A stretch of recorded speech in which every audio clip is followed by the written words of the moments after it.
Today's shiur will begin at the top of Daf Mem Zayin Omid Aleph. Before we begin the formal shiur, just a brief announcement. Gemara markings shiurim are basically in accordance with the Daf Yomi schedule, more or less one daf per day.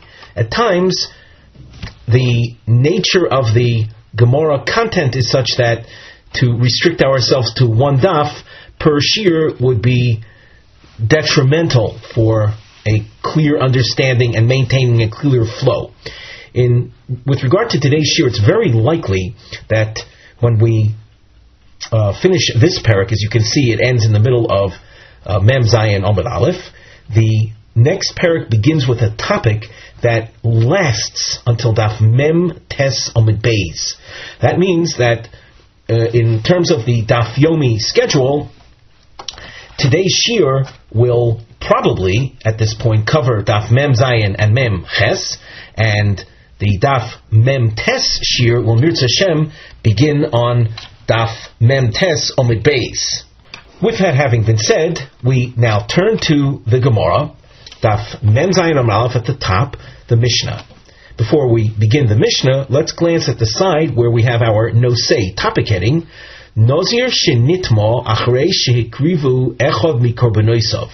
A Nazir that became defiled after one of his concluding sacrifices was brought. We've been discussing in the last dapim the three sacrifices that a Nazir brings at the conclusion of his Nazirus period, and we've seen according to the Chachamim that upon bringing one sacrifice, he is thereby enabled to resume drinking wine, defiling himself to the dead, etc.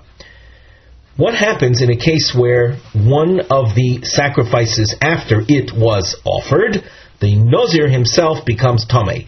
Machlokes Reb Ozer v'Chachamim im tzorch lachzur lahavi af zeh shenikrav lifnei shenitma. We'll see a machlokes between Reb Ozer and the Chachamim. Is it necessary for him to re-offer that sacrifice that he brought before he became defiled? The Mishnah. Misha nizrak olav echad min hadomim v'nitma. The blood of one of his sacrifices was sprinkled on the altar, and then the Nazir became tamei. Rebbe Ozer Omer soiser es hakol. Rebbe Ozer says he's lost everything. And when we say lost everything, it's a reference to the sacrifices that he'll have to bring, even the sacrifice that he brought already. In terms of loss of days, we'll see that Tosfos comments on that even Rebbe Ozer concedes that he doesn't lose all the days. He simply has to wait 7 days for purification from the defilement, at which time he'll then bring all of his korbanos, even the one that he brought already. In other words, he'll have to make that one up. Yavi sha'ar korbanosov v'yitar. The word v'yitar, Tosfos explains, means when he becomes tohar. In other words, he gets credit for the sacrifice that he brought already, and he'll just bring the other two a week later. Omru lo, the Rabbanon, the Chachamim, appealed to Rebbe Ozer and said, Maisa b'Miriam haTarmoidis. Tarmoidis is the name of a place. It's Miriam from Tarmod. Shenizrak olah echad min hadam. She had been a Nazira, and one of her sacrifices was offered. Ubov yamru lo albito shoisa misukenes, and she was informed that her daughter was deathly ill. V'holcha motza shemesa, and she went and discovered her daughter in fact had expired, and hence she, the mother, this Miriam, became Tameya. V'yamu chachamim tavi sh'ar karbanaiseha v'titar. The chachamim told her that she, upon resuming purification, can bring the balance of her sacrifices, namely the sacrifice that she already brought, she gets credit for. The Tosfos at the top, v'nitma Rebbe Ozer Omer soser zakol v'lo kol hayomim ken meforish b'Gemara. The Gemara will explain this point, that when Rebbe Ozer says soser, that he loses or there's erasure, it doesn't mean the days of the Nazirus that he has observed. Daha Rebbe Ozer hu di'amar li'al paragimel Rebbe Ozer himself is the one that said in the third perek, Nitma li'achar malo soser zayin, that if a Nazir becomes Tomei after he completed his counting, if it's an unqualified number of days, the standard Nazirus is 30 days. If he becomes Tomei after the 30 days, he then only has to make up 7 days. He doesn't have to make up his entire Nazirus. Ela soser akorbonus komar. The word soser, meaning loss or erasure, that has reference to the sacrifices that he brought. For Belezer, l'tamei, Gemara b'Gemara, achar hamaisim kulam mutu lishtos yain u'megalech. This, we will discover in the Gemara, is Rebbe Ozer consistent with his principle that the permission granted to a Nazir is only after he does all of the Nazir concluding requirements. And only then can he drink wine and take the haircut. When only one of the sacrifices was offered, and not all of them, Eino roy l'tiglachas, he's not fit to have his hair cut. And therefore, when he becomes Tomei before all of the sacrifices were offered, again within the opinion of Rebbe Ozer, kinitma shachris lifnei akrivo af echod mehem domi. It's as if he became Tomei in the morning before he offered anything. V'lo roy l'tiglachas kol hayom, and he's not fit for the haircut all that day. Vavi korban rishon shehevi ki'ilu hiviu toch malos b'yomim shelo roy klal l'tiglachas domi. The bringing of the one sacrifice is then brought at a time that he wasn't fit for taking the haircut, because after he brought that haircut he became Tomei, and not having completed all of the Nazir requirements, it's then a day that he's not fit to take the haircut, and therefore even the korban that he did bring, he loses credit for it. Now the Gemara. Kotoni, Rebbe Ozer Omer Soiser es HaKohen. Rebbe Ozer said he loses everything. So at this point, the thinking is that he loses everything means he has to start counting the Nazirus from the very beginning. All 30 days, all over again. But how could that be? V'Omer Rebbe Ozer kol achar malois shiva soiser. But Rebbe Ozer has been known to say that any tumah that sets in after he completes the malos, the counting of his Nazirus, all that he loses out is 7 days. In other words, he has to wait another 7 days before he can resume his normal lifestyle of drinking wine and defiling himself. So, what does Soser Sakol mean? Omar Rav, my Soser Nami Tekoma Rebbe Ozer. What does the word Soser mean in the quote of Rebbe Ozer? Soser Korbanosov. It means he loses credit for the sacrifices that he brought prior to his becoming Tomei, but he doesn't lose all of the days. Hachi Nami Mistabra. It's also quite likely that is what Rebbe Ozer is speaking about in the Mishnah. We can see that from the way the Chachomim reacted to Rebbe Ozer. Tikotani, it said in the Mishnah, V'Chachomim Omrim, Tovi Shar Korbanoseh V'Titar.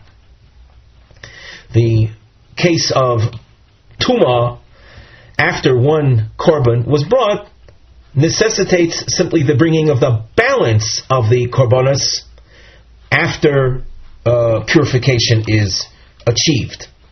Umaise nami b'Miriam hatarmoidis nizrak oleh echad min adomim. This is what we saw in the Mishnah, where she had offered one of her sacrifices after her nazirus. Ubavo diula albito shoisa misukenes. She was informed that her daughter was deathly ill. She found her daughter to be actually dead. The Amru Chachomim Tovi Sha'ar Korbanoseh V'Titar. All she has to do is bring the balance of the sacrifices when she becomes undefiled or purified. Shma Mino. So from here we see that the issue between the Chachamim and Rebbe Ozer concern only the loss of credit for the korbanos, but not the need for counting the Nazirus all over again. With that, we conclude the 6th perek of Maseches Nazir, and now start the 7th perek, Perek Kohen Gadol. Before we begin the Mishnah, we note on the side the nosei, the topic heading, Shnei Anoshim, Kohen Gadol v'Nazir. Two people are walking along. One is a Kohen Gadol and the other is a Nazir. Eze kodim litame lemeis mitzvah. We are working with the given, the known halacha that a Kohen Gadol and the Nazir, two people that are highly restricted in the laws of defilement to the dead. Even the closest of relatives are off limits upon their death to the Kohen Gadol and the Nazir. The one exception that we've seen extensively in the past involves their encounter with an unaccounted for body lying in isolation outdoors somewhere that needs to be buried. They are expected to defile themselves for the sake of the body's burial. In the scenario of our Mishnah, we'll see two people, a Kohen Gadol and a Nazir, and a choice has to be made which one of them should defile himself for the burial while the other maintains his purity. Now, that issue will be a machlokes, a teneic controversy between Rebbe Ozer and the Chachamim. The Mishnah: Kohen Gadol v'Nazir einon mitamin l'krovein avo mitamin l'meis mitzvah. The Kohen Gadol and a Nazir are two individuals, as we said, that do not defile themselves even to the closest of relatives, like the death of a father or a mother, and certainly a brother or sister. They will not defile themselves to them. However, they will defile themselves to a meis mitzvah, the unaccounted for body that's lying without anyone else to bury it. Hoyu mahalchin b'derech umatzu meis mitzvah. The two were walking along and they chanced upon a corpse. Rebbe Ozer Omer Yitma Kohen Gadol Val Yitma Nazir. Rebbe Ozer says the Kohen Gadol is the one to defile himself, to tend to the body, and not the Nazir. V'chomim Omrim Yitma Nazir V'al Yitma Kohen Gadol. Better for the Nazir to become defiled and not the Kohen Gadol. Omar Lohem Rebbe Ozer. And now the arguments each one offers for their position. So Rebbe Ozer says to the Chomim Yitma Kohen She'eno Mevi Korban Al Tumaso. Better for the Kohen Gadol to defile himself, because even in the event that a Kohen Gadol becomes defiled, there's no expectation, there's no Torah requirement for him to bring a sacrifice to, we'll say, to atone for that defilement. However, V'al Yitma Nazir, don't let the Nazir defile himself for the sake of the meis mitzvah. Shehu Mevi Korban Al Tumaso. His defilement is viewed as a more consequential, a more severe problem, in so far as the Nazir, when he becomes Tameh, he has to bring special Tumah sacrifices. Amru lo Yitma Nazir. The Chachamim said back to Rebbe Ozer, better for the Nazir to become defiled. She'ein kedushasu kedushas olam. His unique sanctity is not permanent. It's only for the duration of his Nazirus. V'al Yitma Kohen shekedushaso kedushas olam. And not allow the Kohen Gadol to become defiled, because the sanctity of a Kohen is something that's permanent. So that his sanctity is, say, on a higher level and must be preserved if you have the option of someone else to bury him, even if it happens to be a Nazir. We have a structural note. First of all, there's a nosei/mivneh heading. Nosei, the topic heading, and the mivneh, the structural note. A double underline, which is one of our series markings, will start appearing here, and it continues down the upper part of Omid Beis. And on the side, we indicate dugmois shel shnei anashim she chutz milameis mitzvah asum litamei. We're going to see a number of cases of two people that, with the exception of meis mitzvah, they're not allowed to defile themselves to the dead. Just like we saw in our Mishnah, we have to make a choice. Who will we choose? So the double underlinings will highlight a number of cases where we have to make a choice between one of two people. As we turn to the Gemara text itself, you'll notice a long point marking. And we have a note why we use this marking here. There's a starred note you'll notice on the other margin. Nekuda aruka zu, this long point is really likras she'ela b'amud beis. It's leading up, it's a lead up to a question raised on Amud Beis. And Tosfos points this out, that up till we get to the question that's raised, Moshuach Melchomen Tzgan, up till that point, everything is obvious. So we're going to have a list of two individuals where the choice is obvious. When we get to the end of this long point, then the Gemara will introduce a question. So now we begin our list. Bishlama Kohen Gadol v'Nazir. I understand in the case of those two, so Hai Sovar Kohen Gadol Adif, Hai Sovar Nazir Adif. We saw already in the Mishnah that the Chachomim place a premium on preserving the Kohen Gadol's purity, and Rabbi Eliezer puts the emphasis on the Nazir, preserve his purity. Adif means is better, or is more urgent for us to preserve his purity.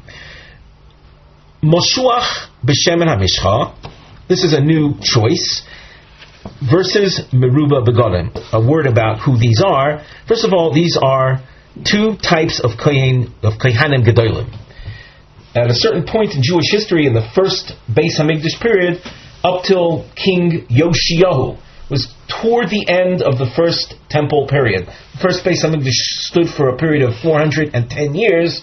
Toward the end of that period, the king Yoshiyahu decided to take the special anointing oil that was used for anointing a new Kohen Gadol, and at times to anoint a king. That's called Shemen HaMishcha.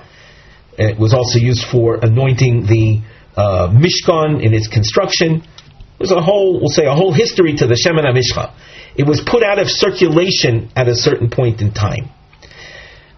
In order to install a new Kohen Gadol, in the absence of the Shemen HaMishcha, all there was left for him to do was simply to don the 8 garments that are unique to the Kohen Gadol, the 8 priestly high priest garments, which is in contrast to the standard 4 garments that a standard Kohen wears.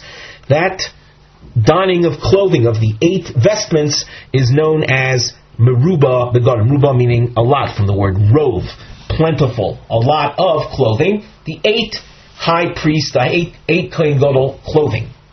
So now, let us say you have a situation where you have 2 Kohanim Gedolim. Exactly how that can be and all, that's a detail that is dealt with by the Tosfos. For our purposes, though, we're going to look at it in a somewhat abstract fashion. You have these 2 walking along, encountering a mace mitzvah. And as we said before, this decision is simple. Moshuach b'shemen hamishcha adif, the Gemara says at the top of Amud Beis, the one whose kedusha, one whose tahara must be preserved, the purity must be preserved. That's the one who was anointed, the Kohen Gadol was anointed with the anointing oil. And why? What makes him on a higher level? We say higher level simply for lack of better expression. But what makes him the more urgent one? Te'ilu moshuach b'shemen hamishcha mevi par habo al kol hamitzvos ve'ilu meruba begadim ein mevi. Of course, we have to offer a little background to this. What is meant by par habo al kol hamitzvos? There's a special section in the Torah that deals with a Kohen Gadol who issues an erroneous legal ruling and then acts upon that. The more, well-known halacha or situation maybe some of you know, maybe all of you know, there is something called Par Helam Dover Shel Tzibor. That's a situation where the Sanhedrin, where the High Court errs in a ruling, and the community follows, the nation follows. There are a number of different shitas regarding the details of that situation. As is featured in Maseches Horius, there a special cow offering is brought. It's called Par Helam Dover Shel Tzibor. A similar situation exists when a Kohen Gadol errs in a halachic ruling. And that's called the Par Habo Al Kol HaMitzvahs. What kind of Kohen Gadol, in the event that he errs in a halachic ruling, what kind of Kohen Gadol brings that? Only if it's a Kohen Gadol that was anointed with the Shemen HaMishcha. It would have to be then a situation historically, Kohanim Gedolim before Yoshio HaMelech, because he's the one, as we said before, that put the Shemen HaMishcha out of circulation. The Meruba Begodim does not bring that type of korban. So you see that there's a uniqueness to the Kohen Gadol Shemoshuach b'Shemen HaMishcha. The basis of that distinction is based on a pasuk which says explicitly Vim HaKohen HaMoshiach in Vayikra Perek Daled, which deals with that type of sacrifice. It mentions it's an anointed Kohen Gadol that would err, that would then bring the sacrifice. If he's a Meruba Gadol, so he wasn't anointed, he's not Moshiach. Moshiach means the anointed one. So we continue now in the Gemara. Another choice on the fourth line from the top. Moshuach she'ovar u'meruba begodim. Moshuach she'ovar is the reference to a replacement Kohen Gadol, where a Kohen Gadol had the mainstay, the primary Kohen Gadol experienced tumah, which disqualified him temporarily from service in the Beis Hamikdash. There's a replacement Kohen Gadol who's anointed and is a fill-in for the mainstay Kohen Gadol. But when the mainstay Kohen Gadol becomes purified, returns to a state of tahara, so the replacement gentleman moves aside. He is called a Meshuach She'ovar. Ovar means past. He served in the past. So you have a fellow like that and a Meruba Begodim are walking along. Which one needs to be preserved? In other words, who will bury the Meis Mitzvah and who will not? Meruba Begodim Odif. The Meruba Begodim will not do the burial. Why? The Meruba Begodim Ovid Avoda. He is currently serving as the Kohen Gadol.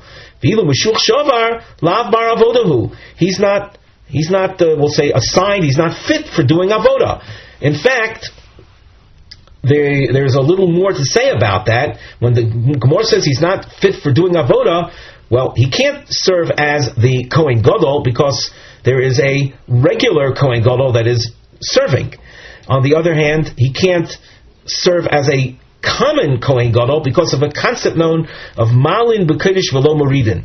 If you once served in the higher capacity, it would be dishonorable for you to be restored to the lower level of service, lower level meaning that of a standard Kohen. So this fellow we call Meshuach She'ovar is not capable, or he's not capable of doing avoda, not as a Kohen Gadol, nor as a Kohen Hedyot.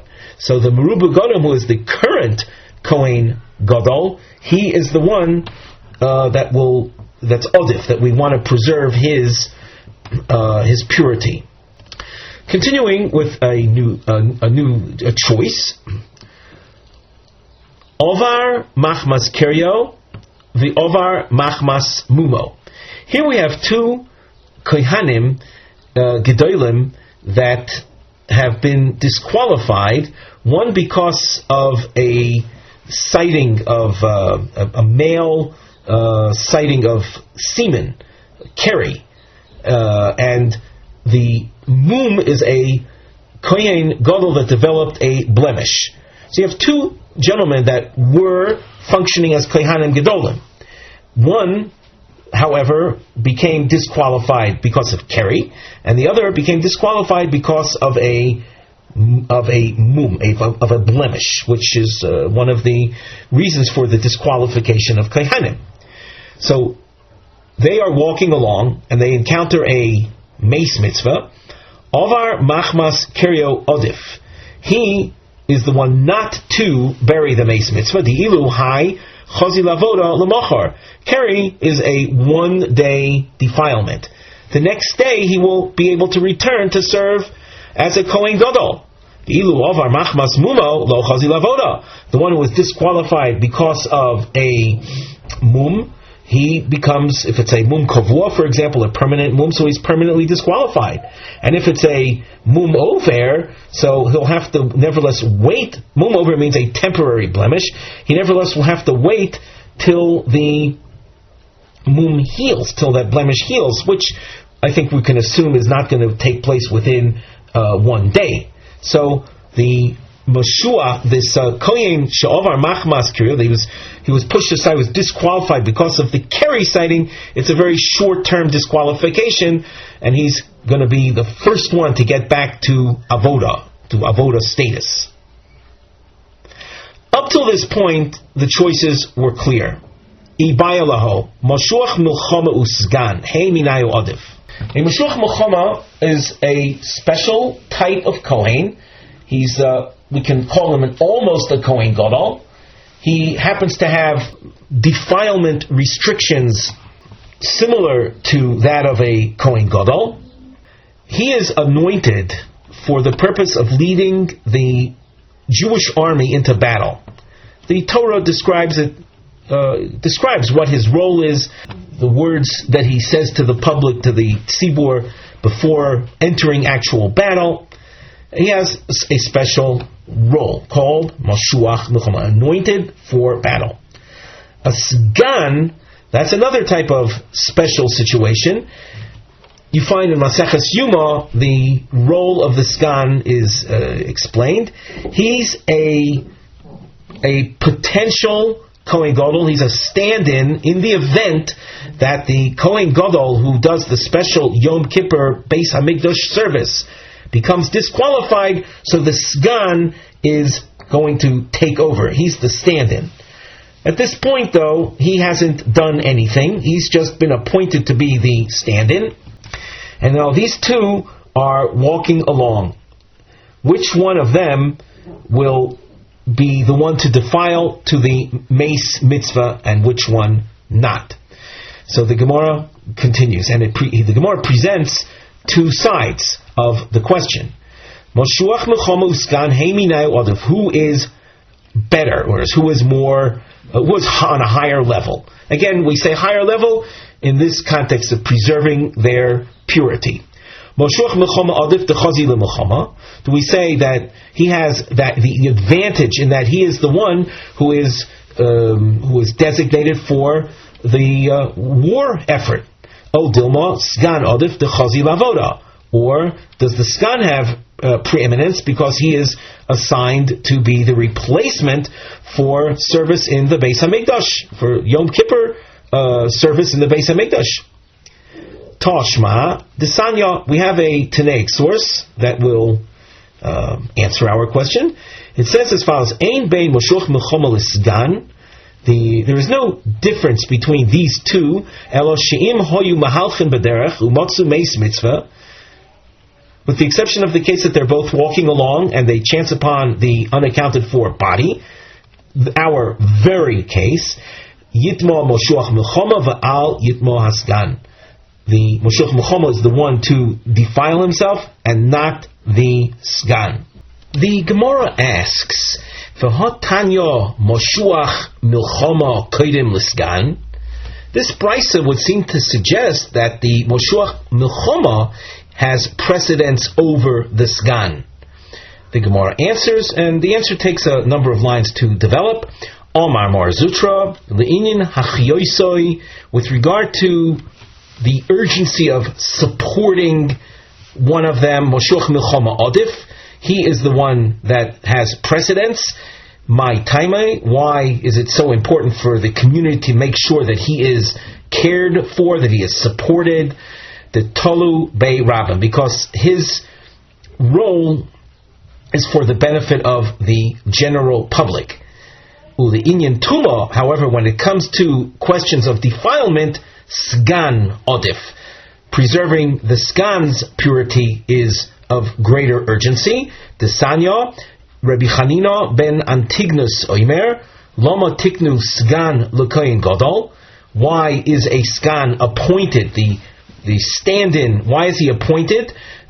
She'im ira bo psul, if the kohen gadol becomes disqualified, harei nichnas u'mishamesh tachtov, he, the sgan, will enter. And we're speaking primarily about the Yom Kippur service, which cannot be done by anyone other than the Kohen Gadol. So when the Kohen Gadol, or if he becomes disqualified, the Sgan will take over. Therefore, it's important to preserve his purity so that he'll be able to fill that role. At this point, we encounter the reason for our introductory remarks concerning the length of this shiur. Notice on the side we have a nosei klali, a general topic heading. We indicate that this discussion goes to Daf Mem Tes Omid Beis. These are droshos hapsukim shel isurtumo l'kroivim b'kohen gadol v'nazir.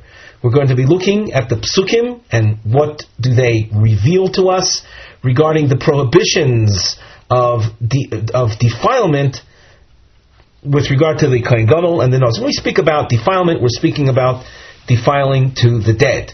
For a Kohen Gadol or a Nazir to come into contact or be in the same room with a common overshadowing with a corpse. The Gemara. Ad kan lo pligi ela b'Kohen Gadol v'Nazir ki ko'azli b'hadi hadodi. Up till now, we saw Rabbi Eliezer and the Chomim arguing regarding who do you choose, a Kohen Gadol or a Nazir, in order to take care of the Meis Mitzvah when they're walking along together. But each one in isolation, if either one of them was walking alone, bar itmuye inun, they are subject to defilement for the sake of caring for the Meis Mitzvah. Notice the bow tie shape. This is explained under the Mivneh heading. Makoros, the Gemara will deal with sources. Leheter tumo lemeis mitzvah b'kohen gadol v'nazir. The sources for each one. Where do we see that they are allowed to defile themselves to a meis mitzvah when the psukim are very clear how forbidden it is upon them to defile themselves to even close relatives that died? Of course, assuming that other people will take care of the dead relative. So, just to get your bird's eye view of the sugya, you have a bow tie here, minohani mili. The emphasis here, the focus is on Kohen Gadol. And when you get to Mem Ches Amid Aleph in the middle of the Amid, you see the Gemara mentioning Ashkechon Kohen Gadol, and in a bow tie you see Nazir Minolan. Where do you see the Nazir being allowed to defile himself for the sake of burial of a Meis Mitzvah? So now we start the Gemara.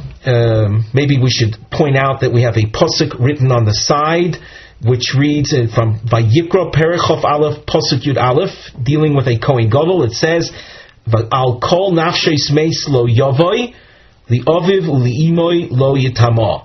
He shall not have any contact with the dead, and it's a very inclusive posuk. It says all nafshos meis. So, wouldn't that include even one's father and mother? Well, it should include them.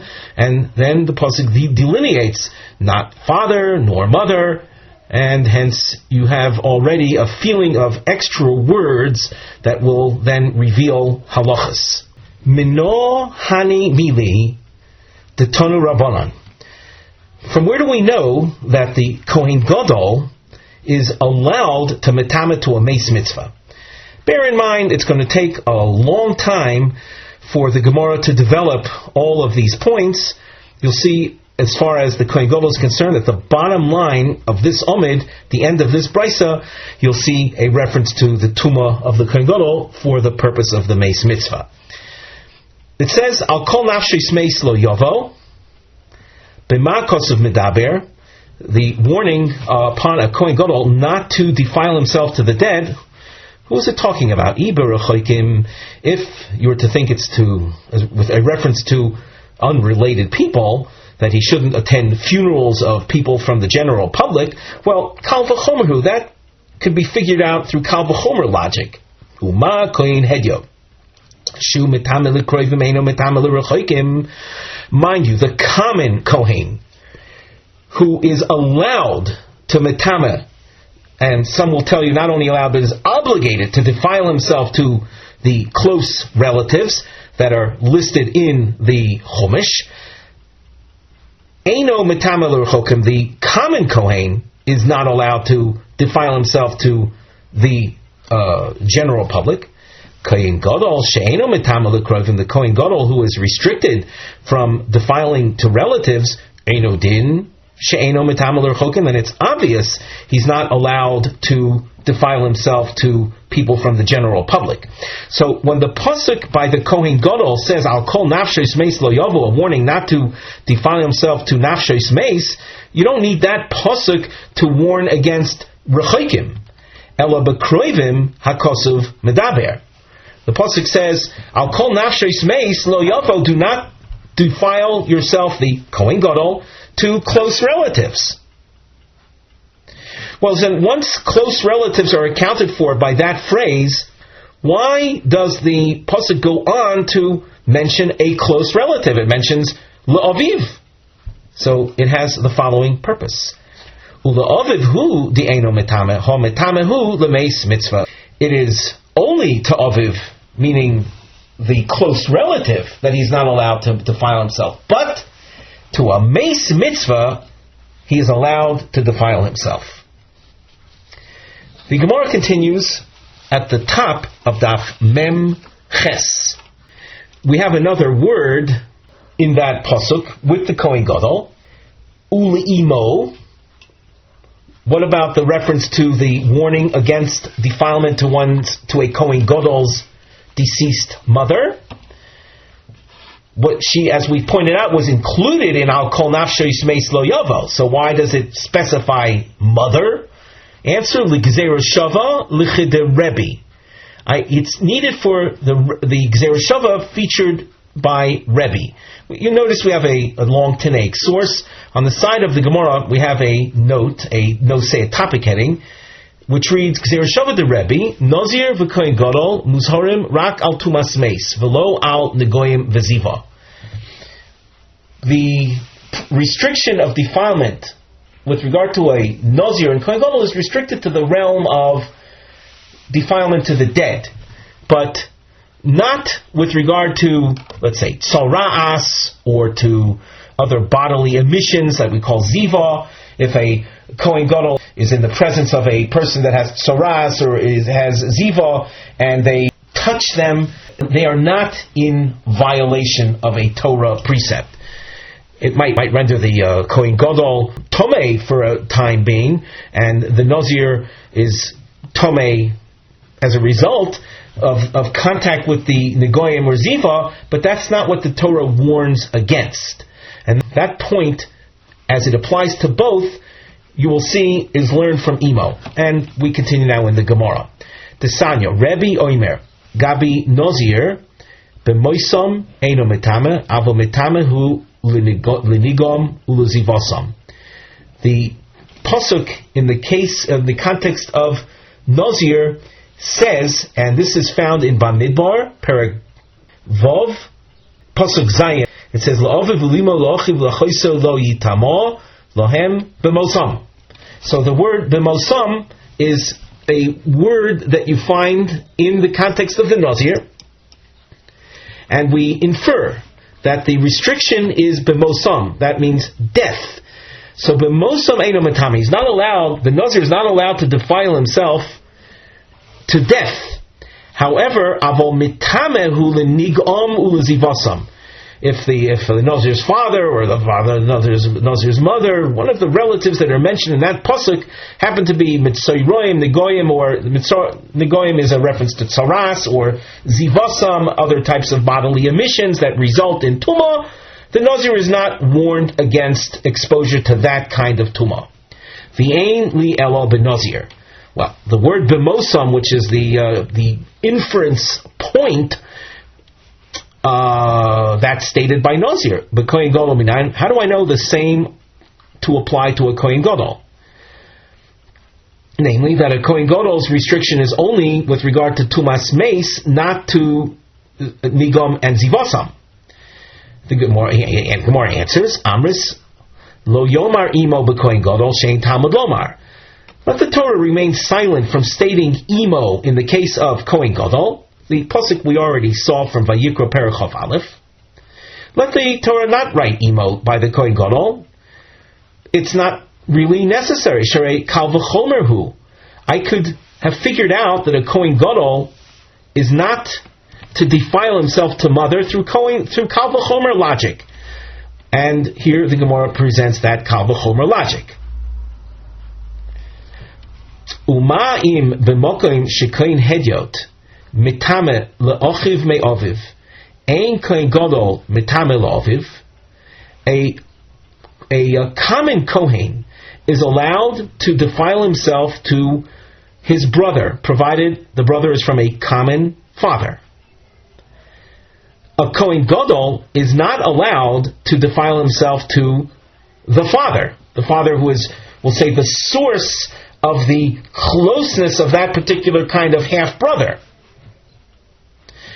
Mokom she'ein kohen hedyot mitame le'ochiv me'imo. A kohen hedyot is not allowed, if he has a half-brother from a common mother. In other words, motherhood is not strong enough to create a brotherly bond. Eino din she'ein kohen gadol mitame limo. And all the more so, the kohen gadol cannot mitame to his mother. So, as far as a kohen gadol defiling himself to mother, do I need a pasuk to spell that out? No, I could have figured out from this kal v'chomer logic. In zochisa mehadin, if one is then successful in concluding that mehadin means through the logic, the kal v'chomer logic, ma talmud lomer imo b'kohen gadol. Why does the Torah spell out that the kohen gadol shall not defile himself to his mother? Mufne. It's an extra word. It's available. Lahakish v'lodun heimenu gzeiro shava. It is a word that's, we'll say, stuck in deliberately by the Almighty, and through the oral tradition we know it's there for word comparison purposes. So I know that the word imo is found by kohen gadol, and it's quite extra over there. That's what the word mufne implies. And what do we do now? Ne'emar imo b'Nazir, v'ne'emar imo b'kohen gadol. I find the word imo in both topics, by kohen gadol and Vayikra Perek Chav Aleph, and by the Nazir that we just made reference to in Sefer Bamidbar. So as we said, ne'emar imo b'Nazir, v'ne'emar imo b'kohen gadol.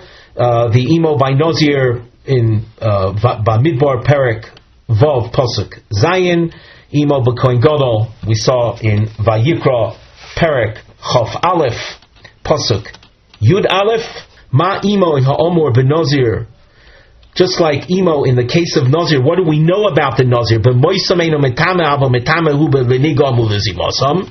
From the word b'mosam, we inferred above that the restriction is only defilement to the dead, not a restriction on nigoyim and ziva. Af imo ha'omor b'kohen gadol. So too, we will understand the same concept by kohen gadol. B'moisam eino metame avo metame lenigam ulezivasam. That is what we'll refer to henceforth as the Gzeira Shava of Rebbe.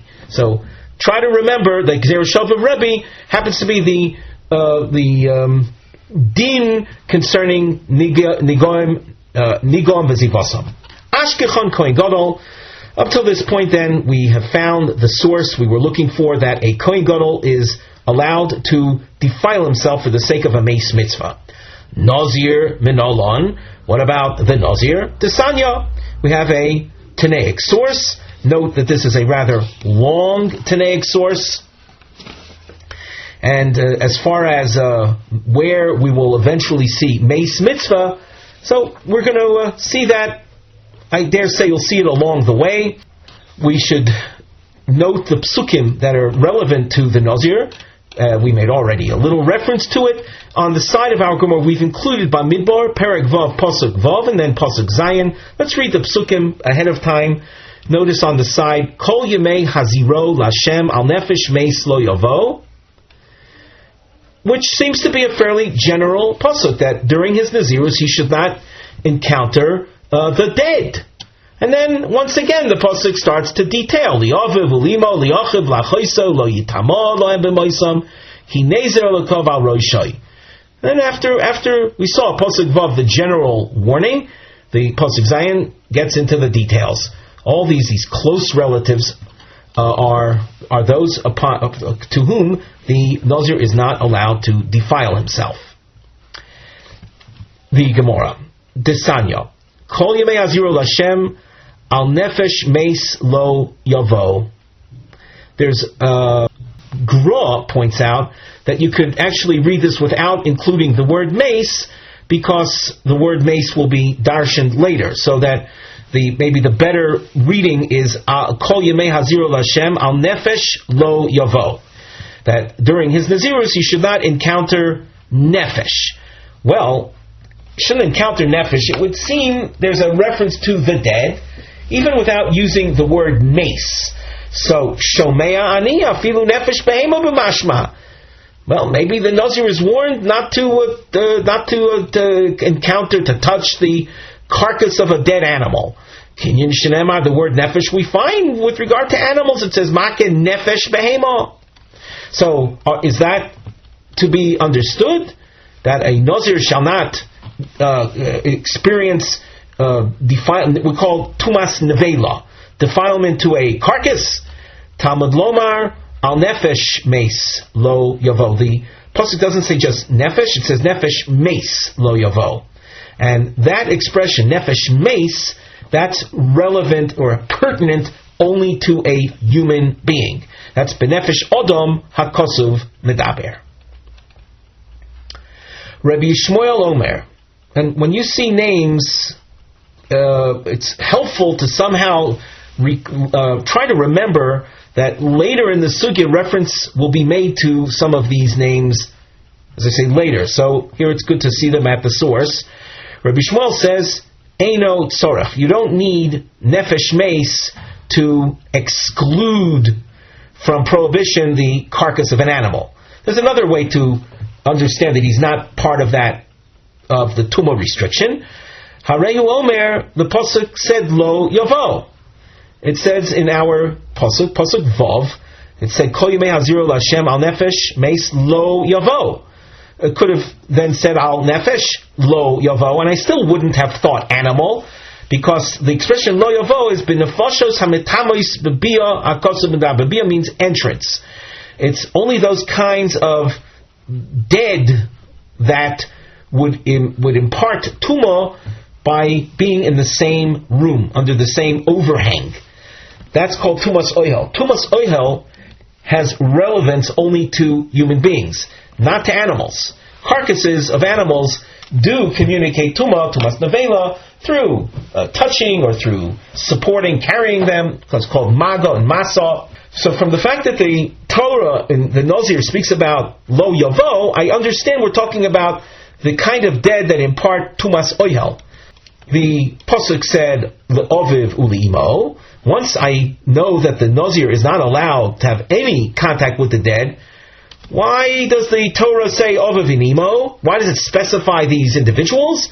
That he is, so we say le'oviv uli'imo eino metame avo metamehu le'meis mitzvah. And you can see how we've emphasized this with a dash underlining. This more or less is the let's say the original purpose, the main purpose for bringing in this source, to show how from the words of Avimo written by the Nazir is allowed to metama himself to a mace mitzvah.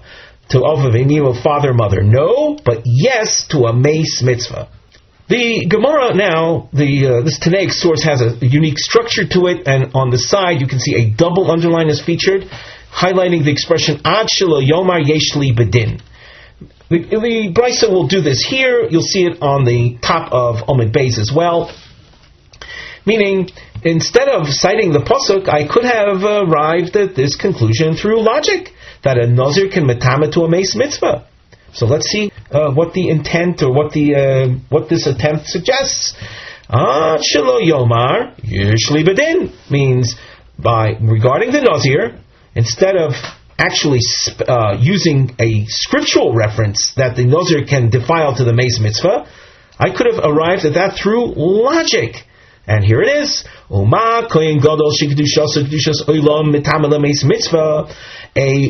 Gadol who has permanent sanctity, and yet he's allowed to defile himself to the mace mitzvah. Nazir she'ein kedushas kedushas olam, the Nazir that is only of a temporary sanctity. Eino din shemetame lemeis mitzvah. All the more so, he would be allowed to defile himself to the mace mitzvah. Well, that's bedin. That was the word we used a couple lines ago.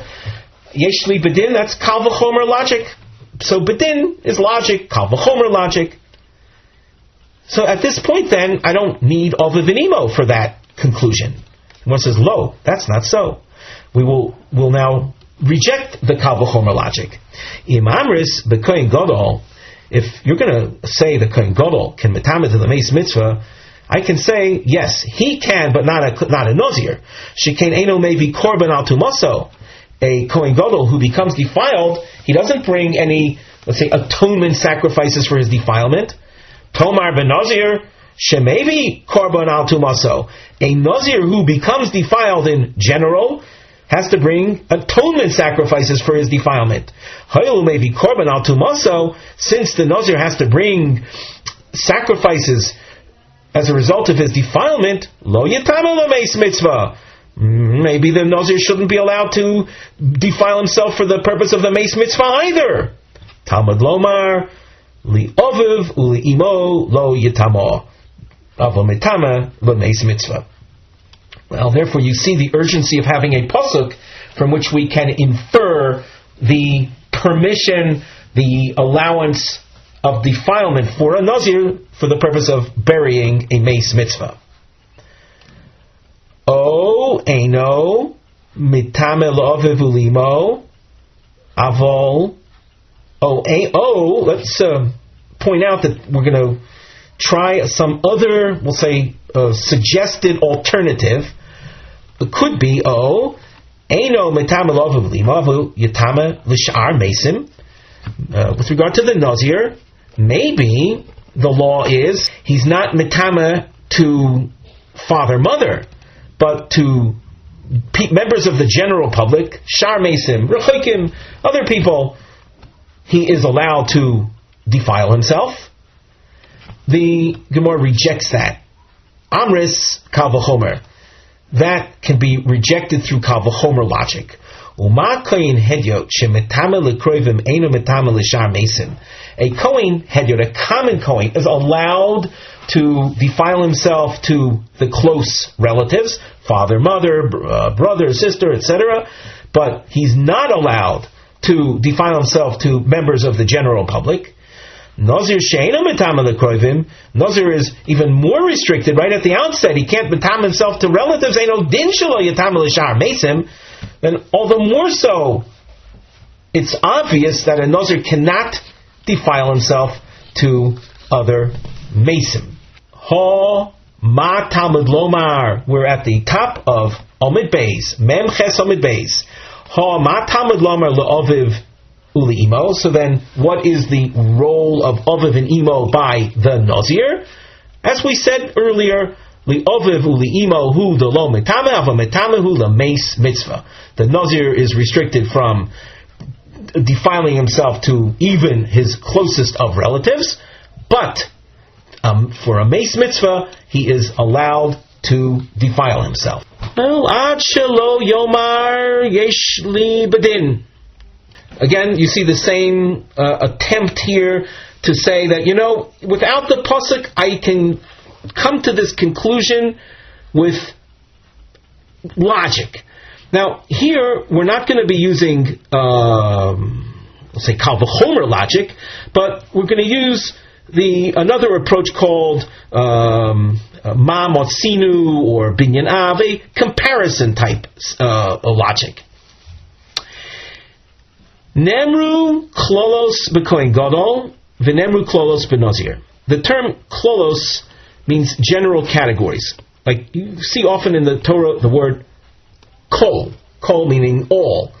And Rashi is out of place. He's found Rashi that's relevant to this section of Gemara is found at the bottom of Omen Aleph. Klolos b'kohen gadol is a reference to the pasuk that says Al kol nafshes meis lo yavo. So you have a general teaching by the Kohen Gadol. And v'nemru klolos b'nazir, you also have a general type pasuk. Even though the word kol doesn't appear, it's said by the Nazir al nefesh meis, which is mashma, which implies all the dead. So you have klolos by Kohen Gadol, you have klolos b'nazir, ma klolos o amuros b'kohen Gadol, just like with regard to the Kohen Gadol, as we proved earlier back on Daf Mem Zayin Omid Beis. What do we know about the Kohen Gadol? He is le'aviveinu mitame, ava mitame lemeis mitzvah, av klolos amuros b'nazir, le'aviv eino mitame, ava mitame lemeis mitzvah. So by this type of comparison between the Kohen Gadol and the Nazir, we could figure out the Nazir being allowed to mitame to the meis mitzvah. Do I need the words aviv and imo in the context of Nazir to be spelled out? Well, or possibly go in this direction. Nemru klolos b'kohen hedya v'nemru klolos b'nazir. You find a klal, a general type pasuk by a common kohen, and you find by a nazir. Ma klolos amros b'kohen hedyot mitamel aviv. Just like by the kohen hedyot, where there's a klal type pasuk, yet he is allowed to defile himself to close relatives, to father, for example. Af klos amros b'nazir mitamel aviv. Maybe by the nazir, the same thing. We'll treat him with the kohen hedyot standard. Talmud Lomar. Therefore, the Torah says the aviv ulimo lo yitamo. The Nazir is not allowed to defile himself to aviv and imo. In other words, the Nazir is not like a kohen hedyot. Ha lemeis mitzvah mitame, but he is able to defile himself to a meis mitzvah. The Gemara immediately asks, there's a problem, there's a hole in this logic. Ha miboyole, I need aviv that we just mentioned, lomar she'ein mitamel aviv. I need it for the very basic halacha that he is not allowed to defile himself to father. In other words, how do you know that a Nazir is not to be treated with the Kohen hedyot standard? With a Kohen hedyot, we know he's allowed to defile himself to father. How do you know by a Nazir he's not allowed to defile himself to father? So the Torah has to spell it out. It has to spell out that he, the Nazir, is not allowed to defile to father. Well, if it has to be spelled out for that purpose, it's not available. It's not an extra word from which we can infer that he's allowed to metame to a meis mitzvah. So we're kind of like back at the drawing board. If you remember when we started the source, I was a little hesitant to saying at what point we would really come to the conclusion that the Nazir is allowed to metame to meis mitzvah. I was fully aware that this was going to come up. Ella, so we come back, as I said, we start all over again, so to speak, using the words, the relatives that are specified by the Nazir, and we read as follows. La'aviv, the word la'aviv is featured in Bamidbar Perek Vav Pasuk Zayin, Lomar she'ein metam la'aviv, that a Nazir is not allowed to defile himself to his father. Li'achiv, another relative brother, is spelled out in the pasuk. Why is it spelled out? Eino metame, ha lameis mitzvah metame. From achiv, we entitle ourselves to infer that which we were looking for all along. Uli imo, the imo relative mother mentioned by Nazir, l'gzero shava l'cheda Rebbe. I need for the gzero shava purposes that Rebbe featured at the top of Omid Aleph. If you recall, the topic of nigam and zivam, that the Nazir and Kohen Gadol are not prohibited in tumas other than tumas meis. Ula achoisoi, what is that spelled out for? Lichiditanya. It's needed for the following source. Desanya, la'achoso ma talmud lomar. Why does the Torah say that the Nazir is not allowed to defile himself to his sister? Is that not obvious at this point? Harei shaholach lishchot es pischoi v'lomul es beno. So imagine a Nazir is on his way on the 14th of Nisan, which is the date for the slaughtering of a Korban Pesach. Korban Pesach is a mitzvah aseh, and it carries with it, for one who deliberately doesn't do it, a very serious penalty, kores. And he happens to have a child that's uncircumcised, and in order to do a Korban Pesach, v'lomul es beno, he also has to circumcise his son. The lack of circumcision is a binding, a restrictive feature in doing a Korban Pesach. So you have a Nazir on the 14th of Nisan on his way to do the Korban Pesach and to circumcise his son. V'shoma shelei shemei slomeis, and he hears that one of his relatives died. Yochol yitame, should he go to the funeral of that relative? And if he does that, he's then not going to be able to do the Korban Pesach. Amris lo yitamo. Well, the pasuk says by the Nazir, it said there, la'achoso lo yitamo. He's not to defile himself. Yochel lo yitame l'meis mitzvah. Should by the same token, this Nazir that's on his way to do the Pesach and mal his son, should he not tend to an unaccounted for body? Talmud lomar la'achoso. La'achoso hu deinu metama ho l'meis mitzvah metame. So la'achoso comes to, we'll deal with this rather pressing situation where he must defile himself for the meis mitzvah, even though it's going to be at the expense of his performing Korban Pesach.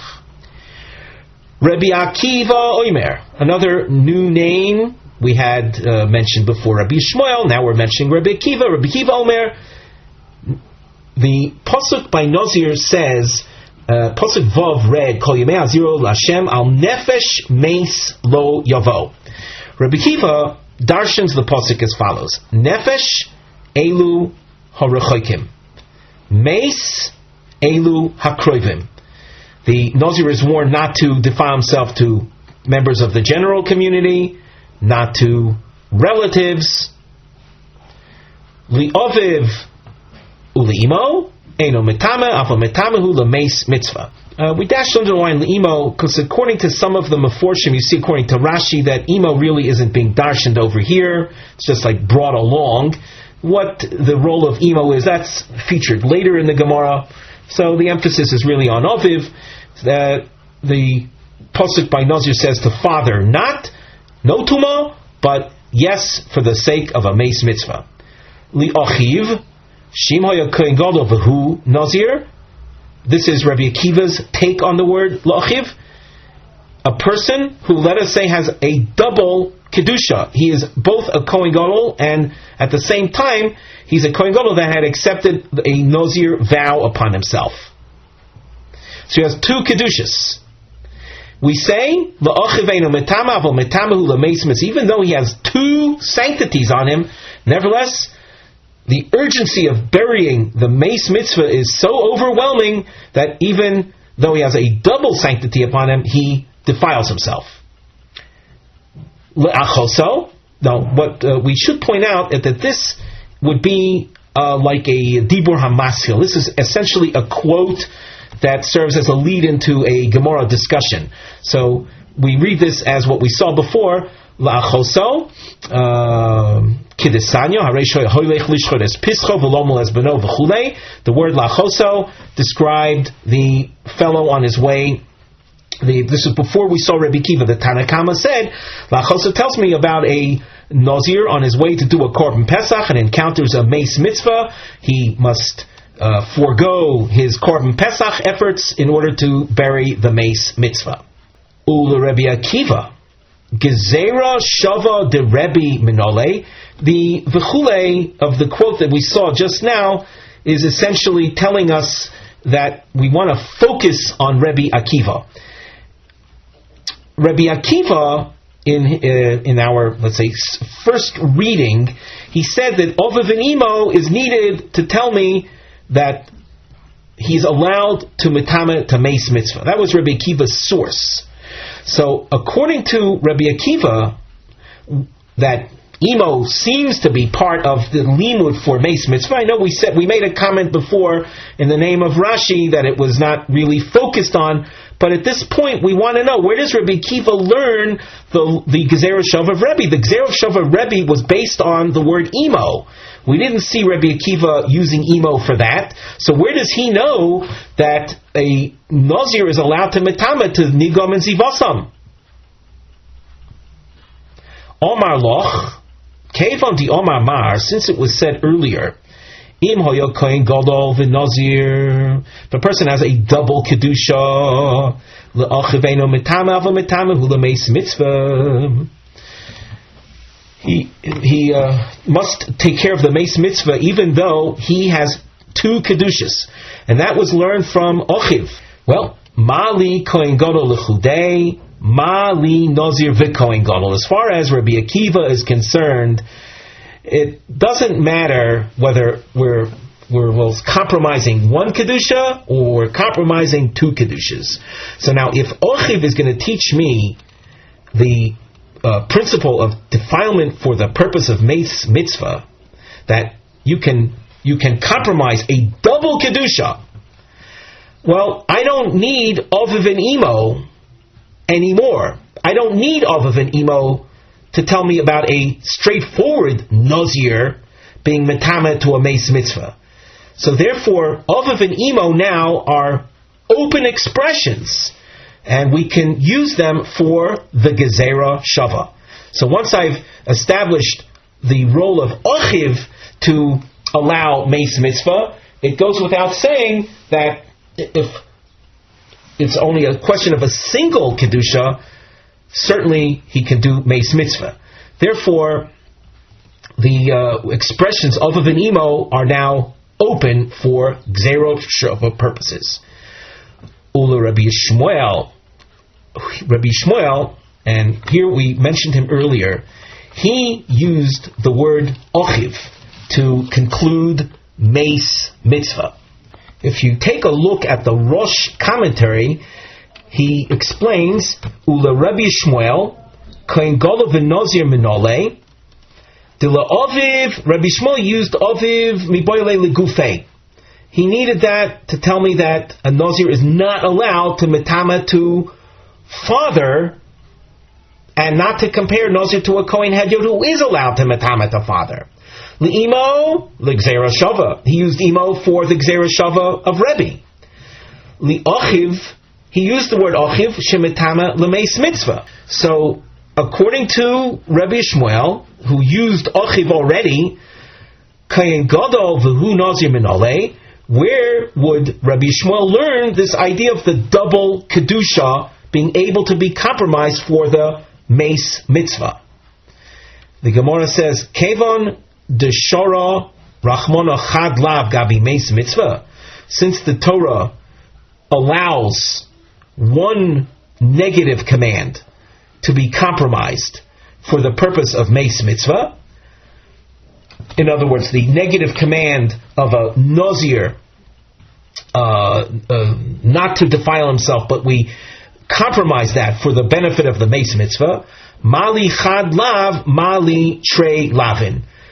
Well, what difference does it make then if it's one lav or it's two lavim?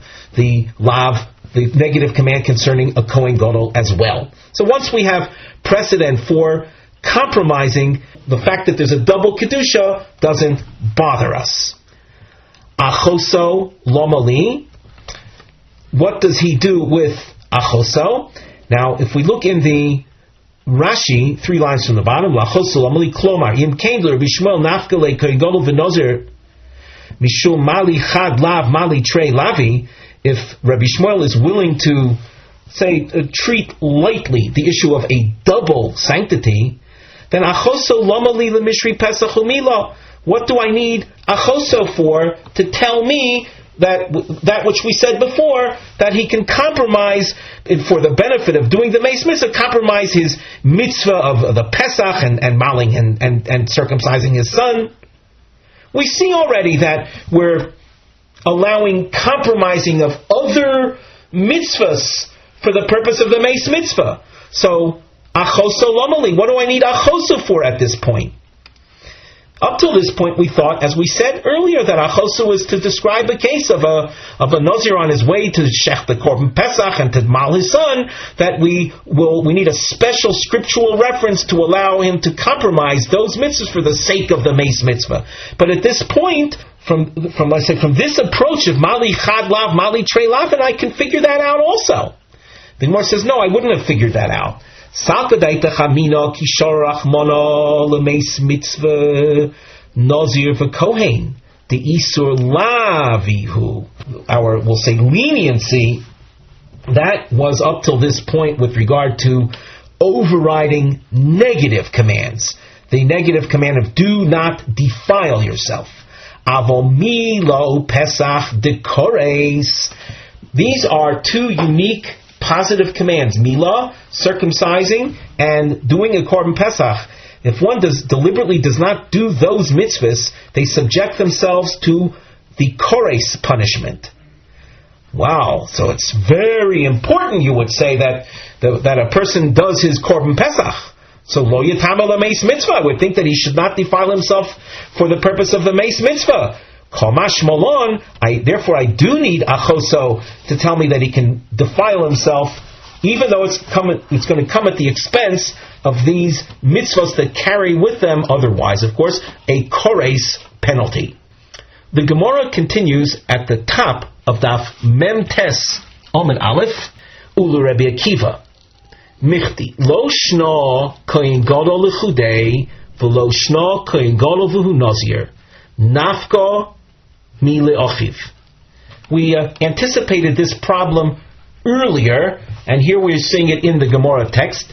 Rabbi Akiva saw from the word Ochiv that for the purpose of Meis Mitzvah, even if a person carries a double sanctity, Kohen Gadol and a Nazir, he is allowed to defile himself for the purpose of Meis Mitzvah.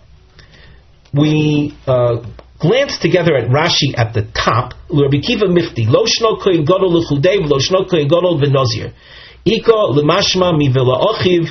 From the word Lochiv, we see that these sanctities can be compromised for the Meis Mitzvah. The Hashta Kohen Gadol V'Nazir V'Tamel the Meis Mitzvah. Mind you, with the 2 sanctities he can defile himself. Kol Sheken Kohen Gadol L'Chudei. Certainly, if he's just a Kohen Gadol, Ula Oviv Nami Di'eno Metame Mashmale Me'al Kol Nafshes Meis Kideliel. The prohibition of the Nazir defining himself to father, that you don't need the word father for that. That is from the pasuk of Al Kol Nafshes Meis. Ha de Kosav Rachmana Lo Limo Lebosar Hachi. After saying Al Kol Nafshes Meis Lo Yavo, then why spell out Ovavimo by the Kohen Gadol? Lomali Ha Ka Shaminon Lo Me'al Nefesh Meis. I could have learned the prohibition from the pasuk of Nefesh Meis. The pasuk Nefesh Meis we happen to see by the Nazir. But whichever way you look at it, the Al Nefesh Meis or Al Kol Nafshos Meis, that already will include father and mother, so why spell them out? So now the Gemara. Ulu Rabbi Kiva Michti. Lo shna kohen gadol l'chudei, v'lo shna kohen gadol v'hu Nazir. Nafka mila achiv. It doesn't matter whether he's just a kohen gadol or he has a double sanctity kohen gadol and Nazir. We learn from achiv that for the purpose of meis mitzvah, he can defile himself. Why spell out Avavinimo? Tzrichi. I need them. And we have a long tzrichi marking. And all of these lines explain why I need them to be spelled out. The Kosav Oviv, had the Torah said that the Nazir or the Kohen Gadol cannot metame to father, have amina. You know why he can't metame to his father? Mishum de chazoka bi'almahu. Very interesting concept. How does a person know that a man is his father? It's a chazoka. A person doesn't know it with, we'll say, 10-finger clarity. It's an assumption that a man who lives together with children in the same house for many years and live as father and son, that's his father. That's called a chazaka, a given status. Aval imo, the yadin diodise l'tamala. With regard to a mother, in theory, one can say that this woman is the mother. She gave birth to this child. In theory, you can say that with certainty. So, since you have that stronger level of connection between child and mother, maybe the Kohen Gadol, the Nazir, should metame to her. So that by saying father, no, I wouldn't know the prohibition of tumah to mother. Because of Rachmon Imo, and had the Torah prohibited defilement to mother, Havamina Imo lo letamela, the love Ozil Zaro Basra.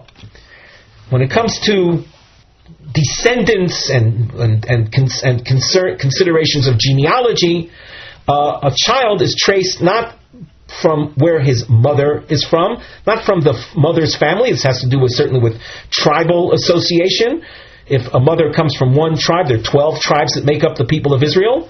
If a mother comes from one tribe and she married a man from another tribe, the child is associated with the father's tribe. So I would have had that said, the Torah said not to defile to mother. Havamina imo lo letamelo delav ozil zaro basra. Her seed, her children don't follow her. Avolaviv kevan diomamar. Regarding a father, the pasuk says lemishbechoisam leveis avoisam, that families and genealogy are traced base avosam, according to the father's household. Emo letamale. I would have thought that is of such significance that the Kohen Gadol or the Nazir would defile to the father. Komash malon. Therefore, we have to be told father as well. No defilement. Ula Rebbe Akiva, the Al Kol Nafshes Meislo Yovel Lomali. According to Rabbi Akiva, this pasuk by the Kohen Gadol,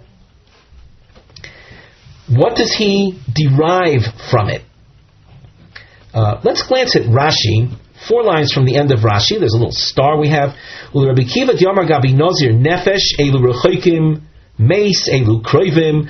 Rabbi Akiva darshaned the prohibition of defilement to relatives from the word mace, and that's a pasuk by Nazir. Hi al kol nafshes meis tichsiv gabi kohen gadol lomali. What does he learn from the pasuk of, we'll say, the similar type pasuk that you find by the Kohen Gadol? What does Rabbi Akiva do with that? We continue at the top of Mem Tes Omid Beis. He breaks the pasuk down as follows: Al kol lafuke rechoikim meis lafuke kroivim. The Nazir, that is the Kohen Gadol, is not allowed to metama to unrelated people. He's not allowed to metama to relatives. Nafshos, the word nafshos, and here we're going to follow the girs of the Rosh. Le'isuye comes to include the following case: Revias dam shiyotzu mishnei mesim shemetama bo'el. A revias dam is a liquid measure of blood it's called the minimum amount of blood for a person to survive on. If a revius of blood comes from a singular corpse, we know that imparts death defilement, tumas oihel. Being in the same room with a revius of blood from a singular corpse is metama, just like a corpse. What happens if you have that measure of blood, a revius of dam, but it comes from two separate bodies? This posuk of nafshois, I'll call nafshois meis, tells me that even that kind of blood, one revius that comes mishnei mesim, that's metame boyel shenemar, I'll call nafshois meis lo yavo. You see, in this pasuk, the word nafshos is the plural. That even if the blood comes from two bodies and you have one revius, that will also impart tumas meis. With that, we conclude our shiur for today.